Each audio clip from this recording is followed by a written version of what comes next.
Perfume. Yeah. Does anybody know what it means, what the word means, where it comes from? No. The word comes from the Latin perfumum, which actually means through smoke.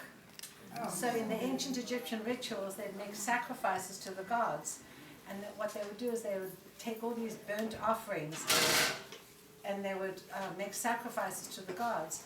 And they would put all the sacrificial aspects on an altar of wood.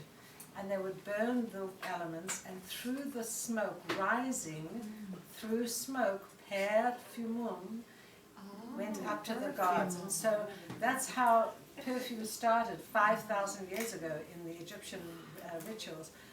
And perfume was used in religious ceremonies, and then through the centuries it was used for medicinal, religious, and ultimately bathing. And in the 13th century they used galbanum. And you know when you go into the Catholic churches, you do the incense. You know what they used to do? They used to put galbanum in the incense holder, which is called a thurible, and it would be the incense, the fragrance, which was the galbanum, was a very strong kind of celeriac, like green celery, and it was the way to bring repentant sinners back to the church. And so fragrance was used for religious ceremonies and then for therapeutic. In the 17th, 18th century, at the time of Marie Antoinette, they didn't have baths, so they would douse themselves with perfume, they would put all rings and things. So fragrance has been around us for centuries.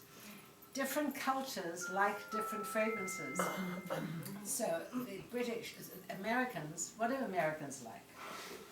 Everything. Americans like to smell fresh and clean. Everything is fresh. The citrus, the lemons, the sporty, it's fresh and clean. Men and women. The Europeans like florals. The South Americans like spicy. The English like lavender. And the Middle Easterns love oud. Everything to do with oud and incense. So it's really interesting. And the Japanese love to give presents of perfume, but they don't wear it. So the bigger the brand, the more expensive the brand, the more luxurious the packaging, they love, but they don't wear fragrance, which is really interesting. So anyway, so tonight what I'm going to do is I'm going to show you, so I typically when I have people here, we do a scent personality quiz. Now, you can go, when you go home, look on your phones, and you can take my scent quiz if you go to SuePhillips.com.